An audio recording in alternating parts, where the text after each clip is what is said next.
Water bottles ఉంటాయి కదండి, నైఫ్ని కొద్దిగా వేడి చేసి ఇలా క్యాప్ యొక్క పైభాగంలో చిన్న హోల్ అనేది చేసుకోవాలి.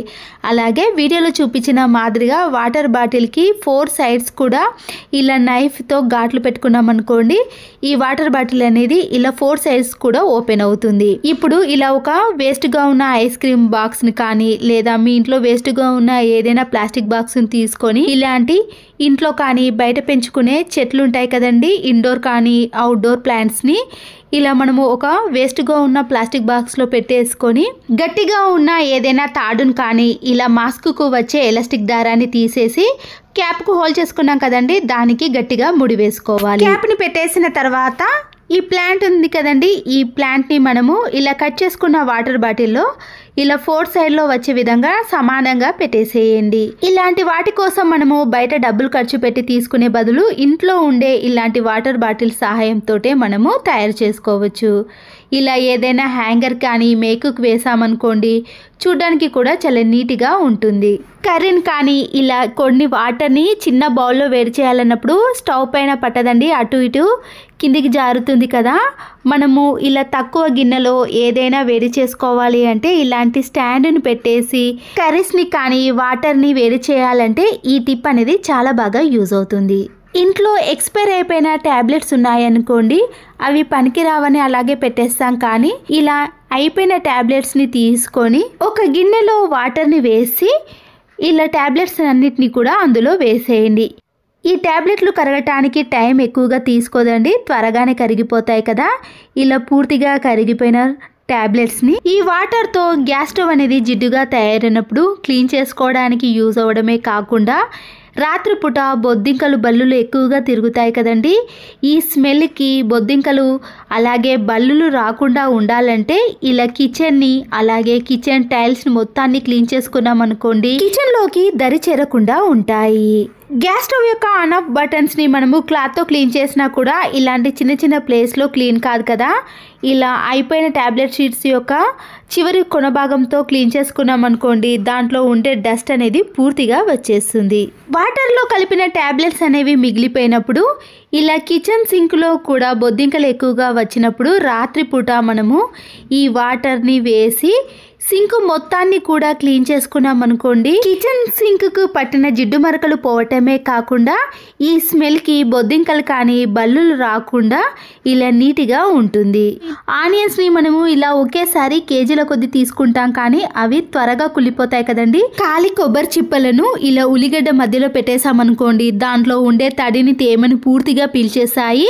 ఇలా చేయడం వలన ఉల్లిపాయలు అనేవి అస్సలకే పాడవకుండా చాలా రోజుల పాటు ఇలా ఫ్రెష్గా స్టోర్ చేసుకోవచ్చు. ఫోక్ స్పూన్కి ఇలా పొట్టు తీసిన పొటాటోను గుచ్చి మన ఇంట్లో ఉండే డ్రెస్సింగ్ టేబుల్ అద్దాలు కానీ వాషింగ్ ఏరియాలో ఉండే ఇలాంటి అద్దాలపైన నీటి మరకలు కానీ సోప్ మరకలు పడ్డప్పుడు జిడ్డుగా తయారవుతాయి కదండి, ఎలాంటి లిక్విడ్లు యూజ్ చేయకుండా ఇలా ఆలుతో అప్లై చేసామనుకోండి, అద్దాలు అనేవి చాలా నీట్గా క్లీన్గా కనబడతాయి. టిష్యూ పేపర్తో కానీ మాస్క్తో కానీ పొడి క్లాత్తో క్లీన్ చేయాలి. వెల్లుల్లి రెబ్బలపై ఉండే పొట్టును తీసిన తర్వాత దీన్ని పడేసాం కానీ దీన్ని కూడా ఇంట్లోకి చాలా రకాలుగా యూజ్ చేసుకోవచ్చండి. ఒక టిష్యూ పేపర్ని తీసుకొని ఇలా సీజర్తో కొద్దిగా మాత్రమే కట్ చేసుకోవాలి. ఈ టిష్యూ పేపర్లో ఇలా వెల్లుల్లిపై ఉండే పొట్టునంతా కూడా పెట్టేసి అది పడిపోకుండా ఉండటానికి ఒక రబ్బర్ బ్యాండ్ను వేసుకోండి. ఇలా మనకి ఎన్ని కావాలంటే అన్నిటిని ప్రిపేర్ చేసుకోవాలండి. ఇక్కడ నేను రెండింటిని ప్రిపేర్ చేసుకున్నానండి. ఇప్పుడు ఈ రెండింటిని మనము కబోర్డ్లో కానీ అలమార్లో కానీ బొద్దింకలు ఎక్కువగా తిరుగుతున్న ప్లేస్లో వీటిని పెట్టేసామనుకోండి, ఈ ఘాటైన స్మెల్కి బొద్దింకలు కానీ ఎలాంటి పురుగులు అనేవి ఇలాంటి కబోర్డ్స్లో దరి చేరకుండా ఉంటాయి. ఇలా మందంగా ఉండే కూల్ డ్రింక్ బాటిల్స్ ఉంటాయి కదండి, ఇలాంటి కూల్ డ్రింక్ బాటిల్స్ని తీసుకొని వీడియోలో చూపించిన మాదిరిగా కింది భాగాన అలాగే పై భాగాన కట్ చేసుకోవాలి. ఇలా కట్ చేసుకున్న రెండింటిని మనము జాయిన్ చేసుకున్నాం అనుకోండి, చిన్న బాటిల్స్ అనేవి రెడీ అయిపోతాయి. ఇలా మనకి ఎన్ని కావాలంటే అన్ని ఈజీగా ప్రిపేర్ చేసుకోవచ్చండి.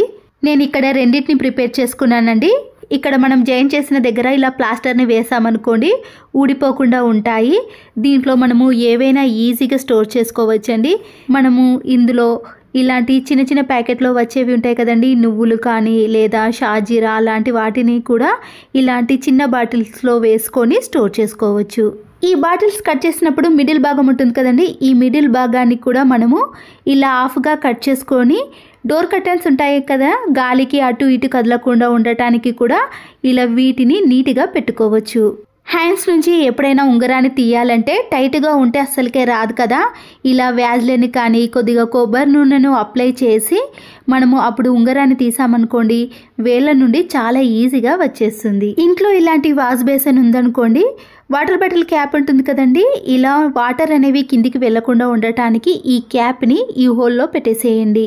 దీంట్లో కొద్దిగా నేను సర్ఫ్ను కానీ బేకింగ్ సోడాను కానీ వేసుకున్నాక ఇలాంటి చిన్న చిన్న నాప్కిన్స్ కానీ కర్చిప్లు కానీ లేదా పిల్లల సాక్స్లు ఉంటాయి కదండి, ఇలా చిన్న వాటిని క్లీన్ చేసుకోవడానికి మనము కిందికి వంగి క్లీన్ చేయాల్సిన పని లేదండి.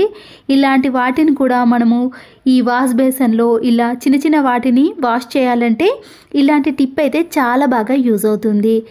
బాత్రూంలో ఇలాంటి వాటిని వాష్ చేసామనుకోండి ఈ వాటర్ అనేవి కాళ్ళపైన మన బట్టలపైన పడకుండా కూడా ఉంటాయి. మరొక యూస్ఫుల్ టిప్, బాత్రూమ్ని క్లీన్ చేయాలంటే ఇలాంటి హార్పిక్ని యూజ్ చేసాం కదండి, ఇలా డైరెక్ట్గా వేసామనుకోండి ఎక్కువ పడుతూ ఉంటుంది. ఇలా మనము స్ట్రాని పెట్టేసి ఆ తర్వాత ఇలా వాష్రూమ్లో వేసామనుకోండి ఎంత కావాలనో అంత మాత్రమే పడుతుంది. కాబట్టి ఇలా ఈజీగా కూడా మనం క్లీన్ చేసుకోవడానికి వీలవుతుంది. హార్పిక్ని వేసి ఒక 10 మినిట్స్ అలాగే ఉంచేసామనుకోండి ఇలా వాటర్తో క్లీన్ చేసిన వెంటనే క్లీన్ అవుతుంది. బేకింగ్ సోడాను ఇలా ఒక ప్లేట్లోకి వేసుకున్నాక దాంట్లో కొన్ని వాటర్ని కలిపేసేయండి.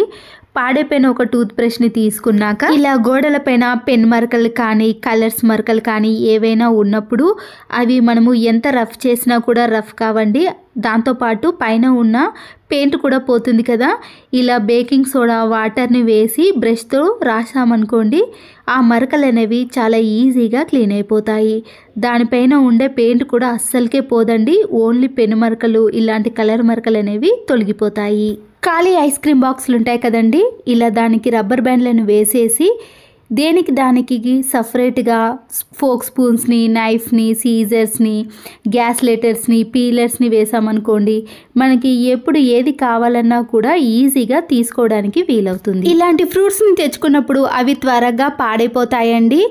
ఇలా ఫ్రూట్స్ యొక్క కొనలకి లేదా మొదల్లో మనము ఫాయిల్ పేపర్ని వేసి స్టోర్ చేసుకున్నామనుకోండి 4-5 డేస్ అయినా చిన్న చిన్న పురుగులు వాలినా కూడా ఇలాంటి ఫ్రూట్స్ అనేవి త్వరగా పాడవకుండా ఫ్రెష్గా స్టోర్ చేసుకోవచ్చు. చట్నీస్ని మనము ఏదైనా ఒక గాజు సీసాలో కానీ ఇలాంటి బాక్స్లో స్టోర్ చేసుకున్నప్పుడు నల్లగా తయారవుతుందండి. చట్నీలు కూడా చాలా త్వరగా పాడైపోతుంది, దాంట్లో ఉండే పీస్ కూడా మెత్తబడుతుంది కదా. క్యాప్కు వచ్చే దానిని తీసేసి ఒక క్లాత్తో నీట్గా తుడిచిన తర్వాత వంట నూనె ఉంటుంది కదండి, కాగిన వంట నూనెను ఇలా క్యాప్ పైభాగంలో పూర్తిగా అప్లై చేయాలి. అలాగే మనము ఏ స్పూన్ పెడతామో ఆ స్పూన్కి కూడా కాచిన నూనెను వేసి అందులో పెట్టేసామనుకోండి ఇలా స్పూన్ కూడా నల్లబడిపోకుండా చట్నీ అనేది త్వరగా పాడవకుండా చాలా రోజుల పాటు ఫ్రెష్గా ఉంటుంది. ఫ్రూట్స్కి తెచ్చినా కానీ వేస్ట్గా ఉన్న బిర్యానీ బాక్సులు ఉంటాయి కదండి, ఇలా క్యాప్ ఉన్న బిర్యానీ బాక్స్ను కానీ ఇలాంటి బాక్స్ని తీసుకొని అప్పడాలు అనేవి బయట అలాగే పెట్టేసామనుకోండి చాలా త్వరగా మెత్తబడిపోతాయి. ఇలా అప్పడాలను వేసి దాంట్లో కొన్ని మెంతులను వేసామనుకోండి బయట ఇలా ఎన్ని రోజులు పెట్టినా కూడా ఈ అప్పడాలు అనేవి మెత్తబడిపోకుండా ఇలా క్రిస్పీగా ఉంటాయి.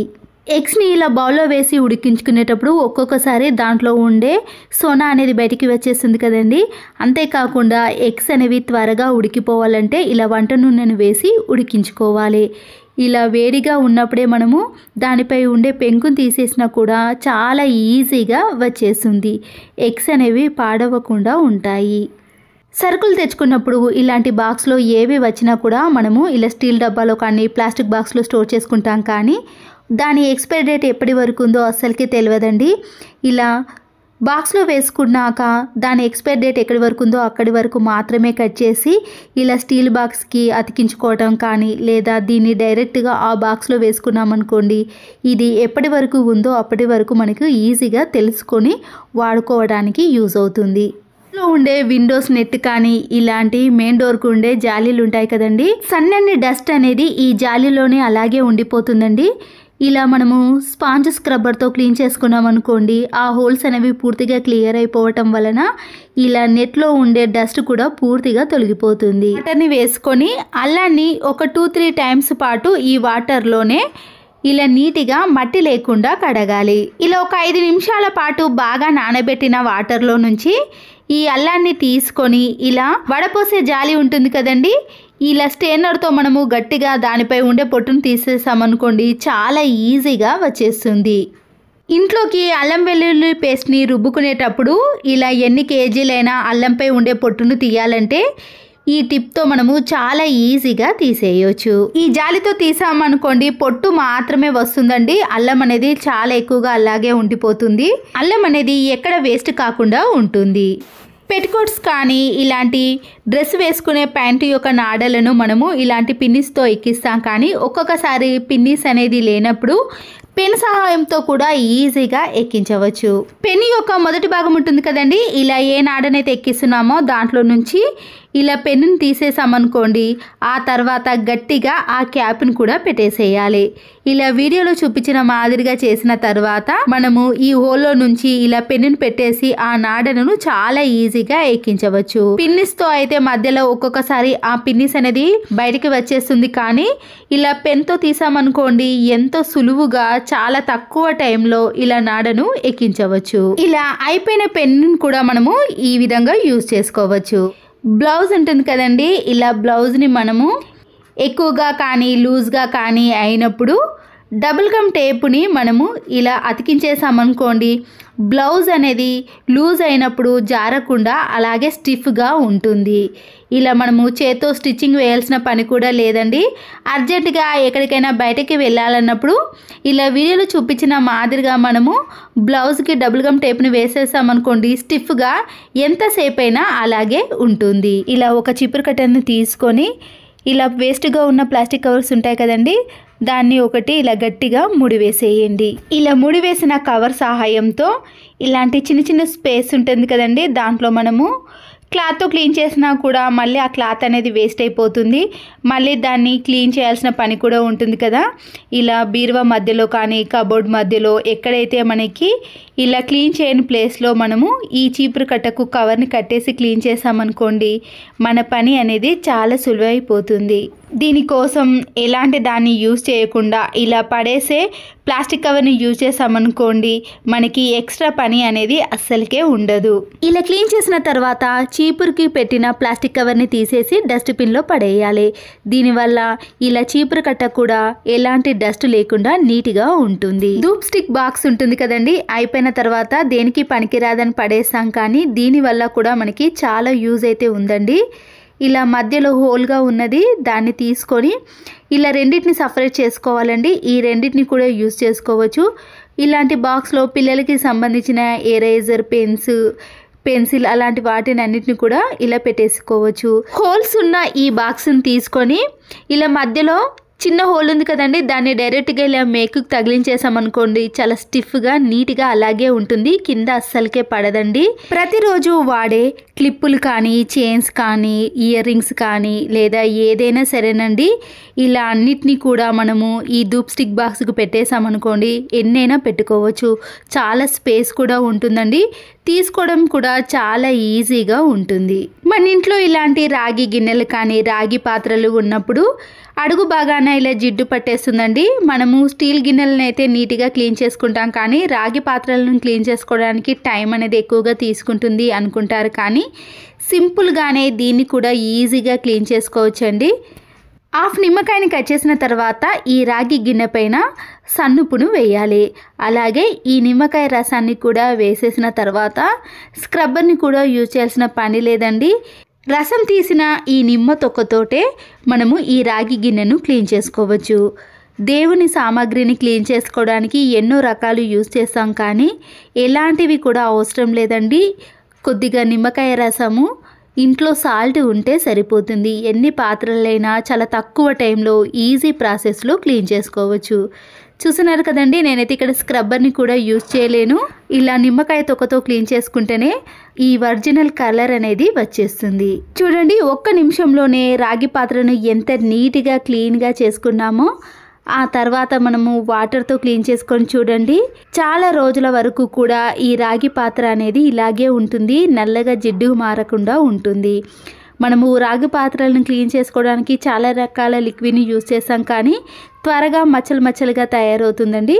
ఇదైతే అస్సలకే కాదు. క్యాప్స్ ఏవైనా తీసుకున్నాక గ్యాస్ స్టవ్ ఉంటుంది కదండి, మనము ఎప్పుడైనా గ్యాస్ స్టవ్ని క్లీన్ చేయడానికి, ఫ్లోర్ని క్లీన్ చేయడానికి, గ్యాస్ స్టవ్ని అటు ఇటు కదపడానికి ఈ క్యాప్స్ అనేవి చాలా బాగా యూజ్ అవుతాయి. ఒక్కొక్కసారి ఈ గ్యాస్ స్టవ్కి వచ్చిన రబ్బర్లు అనేవి స్టిక్గా అతుక్కోపోతాయి, కాబట్టి మనం తీయడానికి ఇబ్బంది పడకుండా అవి పాడవకుండా ఉండాలంటే ఇలాంటి వాటర్ బాటిల్ యొక్క క్యాప్స్ని ఈ లెగ్స్కి పెట్టేసేయాలి. అయిపోయిన మ్యాచ్ బాక్స్లు ఉంటాయి కదండి, అవి వేస్ట్ అని పడేసాం, కానీ వీటిని కూడా మనం యూజ్ చేసుకోవచ్చు. ఇలా మ్యాచ్ బాక్స్కి పై భాగాన కానీ కింది భాగాన ఇలా డబుల్ గమ్ టేప్ని అతికించేసి కబోర్డ్స్లో కానీ బీరువాలో మనకి ఎక్కడ అవైలబుల్గా ఉంటే ఆ ప్లేస్లో ఈ మ్యాచ్ బాక్స్ని ఇలా సెల్ఫ్ కింద అతికించేసుకోవచ్చు. మనం డైలీ పెట్టుకునే ఇయర్ రింగ్స్ కానీ రింగ్స్ కానీ ఏవైనా సరేనండి, ఇలా చిన్న చిన్నగా ఉన్న వాటిని మనము ఈ మ్యాచ్ బాక్స్లో పెట్టేసామనుకోండి, వెతకాల్సిన పని కూడా ఉండదు. లేదా మనము ఎక్కడికైనా ఫంక్షన్కి వెళ్ళినప్పుడు గోల్డ్ రింగ్స్ కానీ ఇయర్ రింగ్స్ పెట్టుకున్నప్పుడు బీరువాలో డైరెక్ట్గా పెట్టకుండా మనకి టైం లేనప్పుడు ఇలా మ్యాచ్ బాక్స్లో పెట్టేసామనుకోండి, ఎవ్వరికి కనబడకుండా కూడా ఉంటాయి. మరొక యూస్ఫుల్ టిప్, వేస్ట్గా ఉన్న ఒక బౌల్ని తీసుకొని దాంట్లో కొన్ని వాటర్ని వేసిన తర్వాత 1 టీ స్పూన్ వరకు నిమ్ముప్పును తీసుకోవాలి. ఇది అన్ని కిరాణం స్టోర్లో అవైలబుల్గా ఉంటుంది. దీంతో పాటు వైట్ వెనిగర్ని కూడా కొద్దిగా వేయాలి. గ్యాస్ స్టవ్ యొక్క బర్నర్స్ అనేవి ఇలా నల్లగా జిడ్డుగా తయారైనప్పుడు ఇలా మనం వేసిన వెనిగర్ నిమ్ముప్పులో ఈ బర్నర్స్ని వేసి ఒక 5 to 10 minutes పాటు నానబెట్టేసేయండి. దీంతో పాటు వాషింగ్ మిషన్లో వేసే లిక్విడ్ కానీ సర్ఫ్ను కానీ వేసుకోవాలి. 1 టీ స్పూన్ వరకు వంట సోడాను కూడా యాడ్ చేయండి. మనం వేసినవన్నీ కూడా వాటర్లో కలిసేటట్టు ఒకసారి కలుపుకోవాలి. తర్వాత ఒక 10 minutes పాటు వీటిని అలాగే ఉంచేసేయండి. తర్వాత స్క్రబ్బర్తో క్లీన్ చేసామనుకోండి, ఇలా నీట్గా తయారవుతాయి. ఇంకా ఒక 1 hour కానీ 2 hours పాటు అలాగే ఉంచేసామనుకోండి, ఈ నల్లటి మరకలు కూడా ఉండవు. ఒక దువ్వెనని తీసుకొని ఈ దువ్వెనని ఇలా సాక్స్లో పెట్టేసేయండి. మన ఇంట్లో ఉండే విండోస్ కానీ స్లైడింగ్ డోర్స్ ఉంటాయి కదండి, ఈ మధ్యలో ఇలా డస్ట్ అనేది ఎక్కువగా పడుతుంది. ఇలా మనము దువ్వెన సహాయంతో ఈ డస్ట్ని అంతా కూడా క్లీన్ చేసామనుకోండి, మన పని అనేది చాలా తక్కువ టైంలో ఈజీగా ఎన్ని విండోస్నైనా కానీ డోర్స్నైనా క్లీన్ చేసుకోవచ్చు. ఈ టిప్స్ నచ్చితే తప్పకుండా ఒక లైక్ చేయండి. Please subscribe Siri cooking and vlogs. మరో యూస్ఫుల్ వీడియోతో మళ్ళీ కలుద్దాం. Thanks for watching.